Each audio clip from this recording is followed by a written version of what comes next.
오늘도 저희들을 주일을 허락하시고 또 청장년 연합 예배로 영광 돌리게 하신 하나님께 모든 감사를 올려드립니다.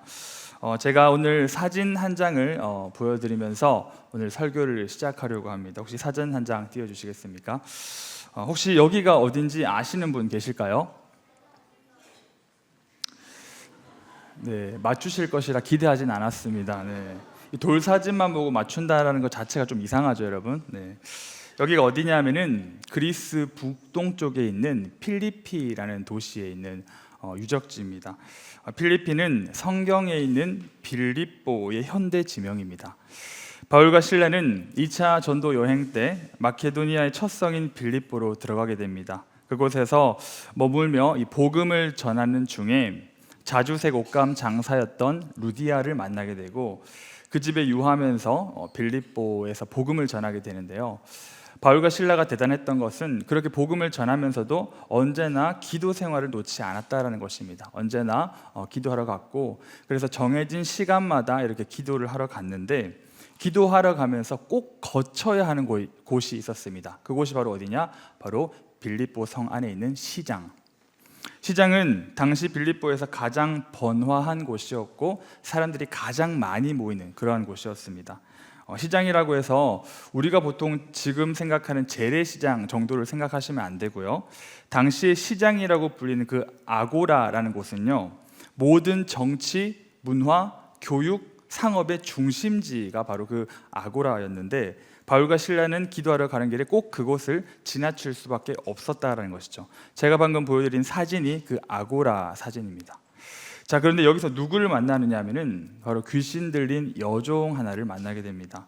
이 여종은 귀신의 힘을 빌려 점을 치면서 자신들의 주인에게 많은 돈을 안겨주는 그러한 여종이었습니다. 그런데 그 여종이 그 시장을 지나가는 바울과 실라를 보더니 막 소리를 지르는 겁니다. 여러분, 이 사람들은 하나님의 종입니다. 여러분들에게 구원의 길을 알려주는 지극히 높으신 하나님의 종입니다 라고 막 외치는 겁니다.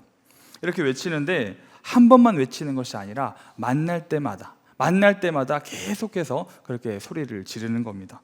처음에는 바울도 그냥 참았던 것 같습니다. 저러다 말겠지 하고 참았는데 그리고 사람이 많은 시장에서 또 소란을 일으키면 조금 오해를 살 수 있으니까 처음에는 참았던 것 같습니다. 그런데 매일 기도하러 갈 때마다 그렇게 소리를 지르니 더 이상 참을 수가 없었던 거죠.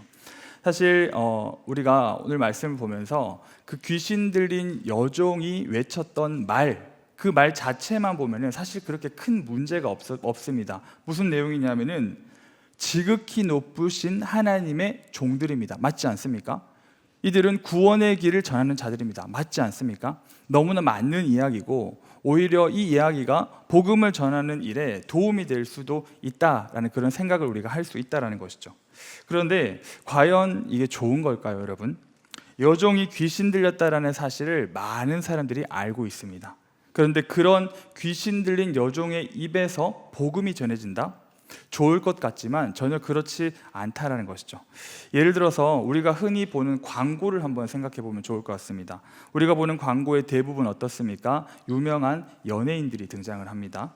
그런데 그 광고가 영향력 있고 그리고 효과 있는 광고가 되기 위해서는 어떻게 해야 됩니까? 그 광고에 등장하는 그 연예인의 이미지가 좋은 이미지를 가지고 있어야 더 좋은 영향력을 끼치고 더 좋은 효과를 낸다라는 것이죠. 너무 당연한 이야기이지 않습니까? 아무리 잘생기고 아무리 멋지고 아무리 이쁘다 할지라도 그 사람의 평판이나 그 사람의 이미지가 좋지 않다면 오히려 영향력이 더 약해지거나 아니면은 효과를 볼 수 없고 더 나아가서 그 연예인 때문에 오히려 그 광고 제품의 이미지가 실추되는 그런 역효과를 볼 수도 있다는 겁니다. 그래서 자신이 광고하던 연예인이 광고에 등장하는 연예인이 사고를 치거나 무리를 일으켰을 때 어떻게 합니까?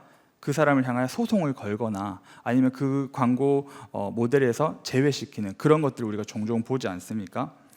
마찬가지로 무슨 말을 전하느냐도 중요하지만 그 말을 전하는 사람이 누구냐라는 것이 더 중요하다는 것이죠. 어떤 그 사람의 겉모습과 그 사람의 말보다 그 사람의 삶이 더 중요하다라는 것을 분명히 이야기해주고 있습니다. 아무리 복음을 전하고 아무리 하나님을 인정하는 그런 말을 전한다 할지라도 귀신 들린 사람의 입술에서 나오는 그 말이 과연 좋은 것이냐라고 했을 때 우리는 그것을 인정할 수 없다라는 것이죠. 특히 귀신은 그 자체를 악용해서 자신을 더 신뢰하게 만드는 도구로 사용했을지도 모릅니다. 결국 참다 못한 바울은 예수 그리스도의 이름으로 귀신을 쫓아내었고 그 귀신은 여종을 떠나갔습니다. 이제 여종의 입장에서 어떻습니까? 자유입니다. 모든 자신을 억압하던 그 귀신의 힘으로부터 온전히 풀려나게 됩니다. 그런데 이 사건을 보고 분노하는 자들이 있었습니다. 누구냐? 바로 그 여종의 주인들.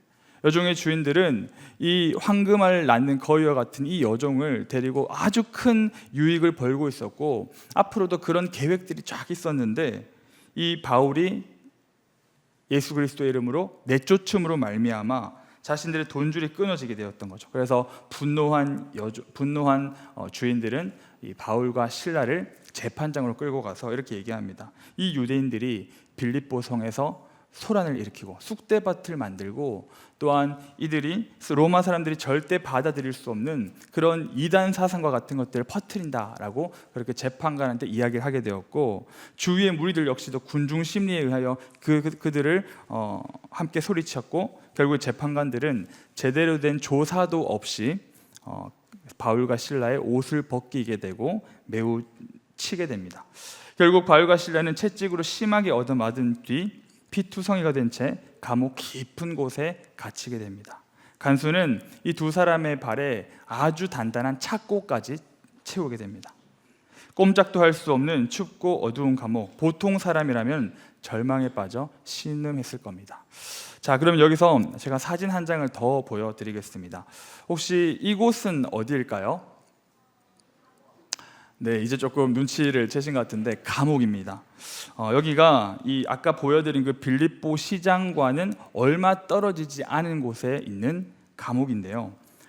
바울과 실라가 실제로 갇혔다라고 알려진 그런 감옥입니다. 다음 사진도 보여주시겠습니까? 감옥 그 앞에 보면은 Prison of Saint Paul이라고 해서 바울이 갇힌 감옥이라는 그런 표지판이 있었습니다.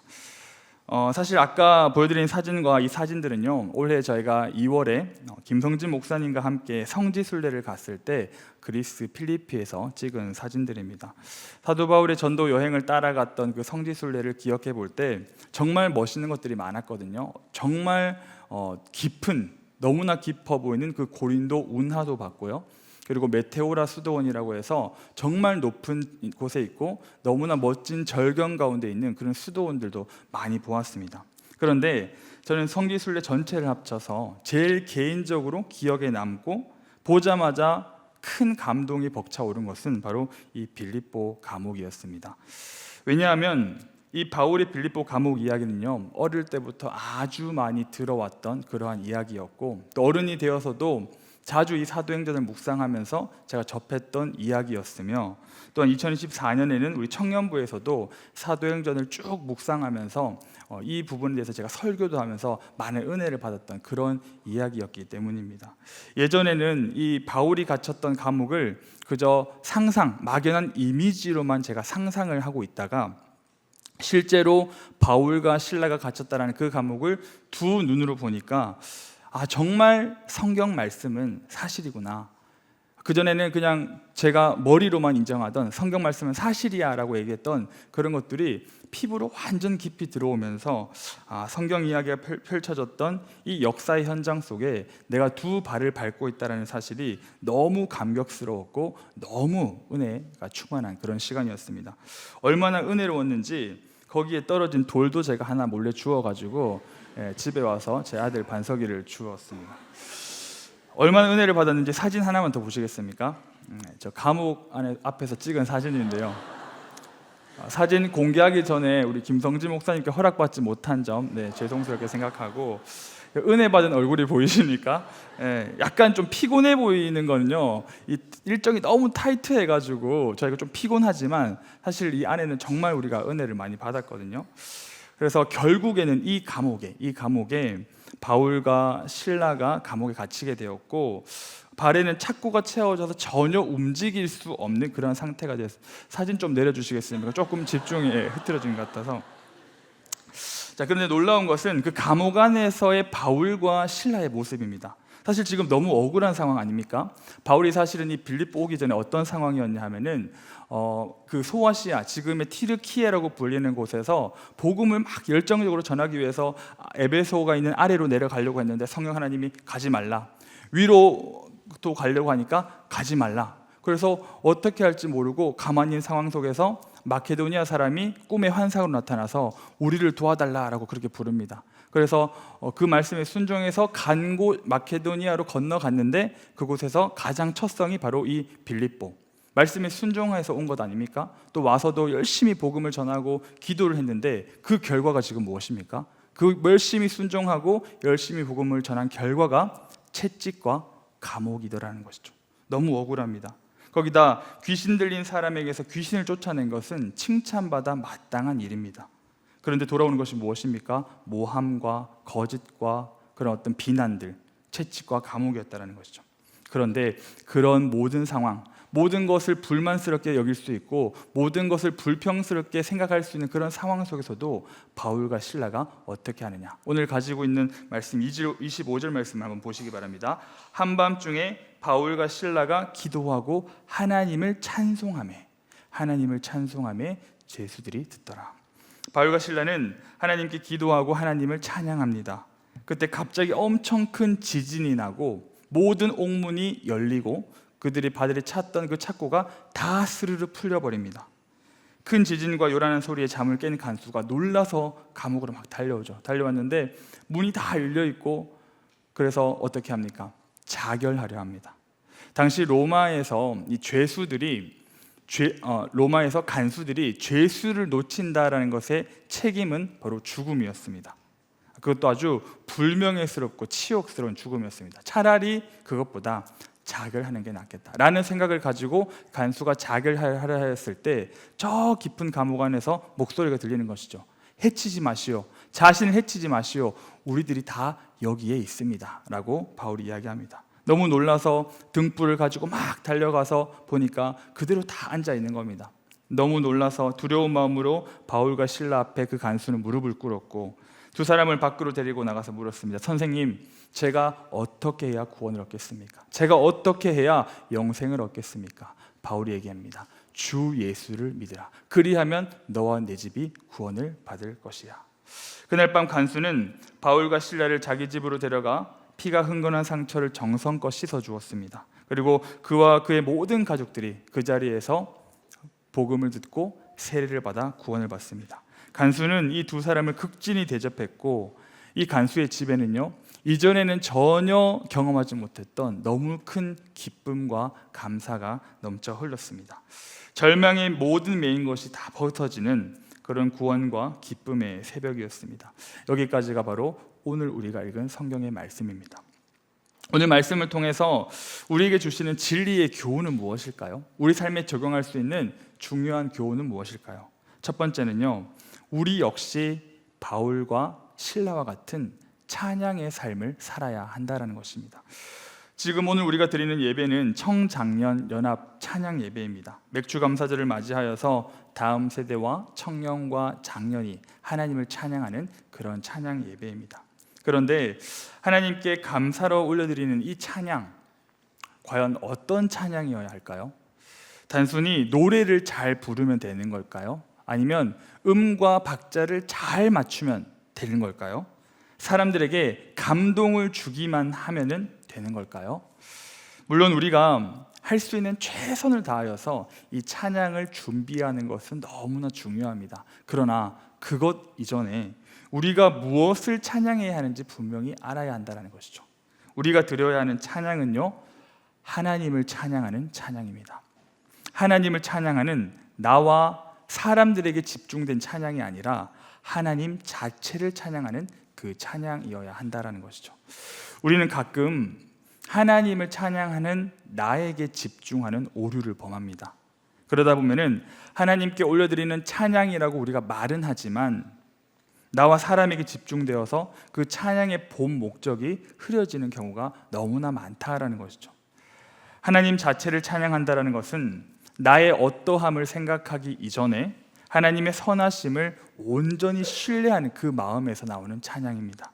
그리고 하나님의 선하심을 온전히 신뢰하는 가운데 나오는 그 찬양은요, 반드시 입술로만 고백되어지는 것이 아니라 삶으로 드러나야 한다라는 것이죠. 다시 말해 하나님의 선하심을 인정하는 찬양의 삶이 우리가 올려드리는 그 찬양의 본질이다라는 것입니다. 바울과 실라를 생각해 보시기 바랍니다. 그들이 감옥에서 부른 찬양이 단순히 입술의 고백이었을까요? 아닙니다. 아프고 고통스럽고 억울한 상황 가운데서도 그들에게는 하나님의 선하심에 대한 그 확실한 신뢰가 있었고 그 신뢰로 말미암아 그들은 찬양을 올려드렸다라는 것이죠. 비록 지금의 상황은 감사할 것 하나 없고 지금의 상황은 전혀 기뻐할 것이 없지만 이런 상황 속에서도 하나님께서 우리의 모든 삶을 주관하신다는 사실과 그 하나님이 우리를 향한 생각이 언제나 평안이시고 언제나 선하시다라는 것을 굳게 신뢰하는 그 찬양의 삶이었다라는 것입니다. 그리고 이들의 찬양은요, 삶으로 고백되는 찬양이었습니다. 상황과 환경은 바뀌지 않았지만 세상의 관점으로는 더 악화되어 보였지만 그들은 삶으로 드러내는 그런 찬양이 있었다라는 것이죠.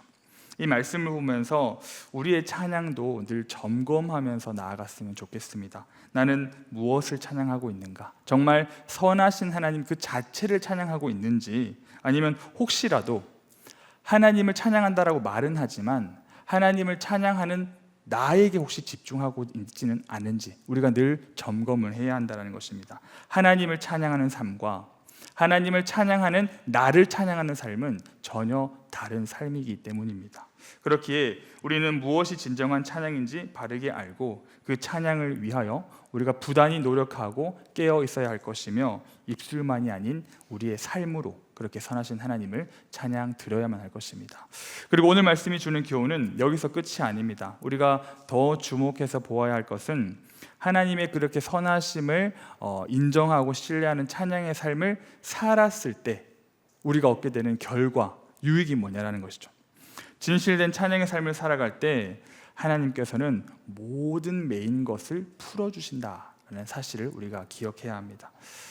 찬양의 삶을 살아간다라는 것을요, 조금 다르게 표현하면은 우리의 말과 우리의 삶으로 선한 영향력을 끼쳐서 복음을 전한다라는 그 말과도 같은 말입니다.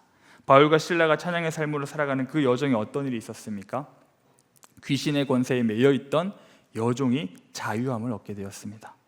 죄와 죽음의 권세에 매여 있던 간수와 그 집안이 구원받아 생명과 성령의 법 아래로 들어오게 되었습니다.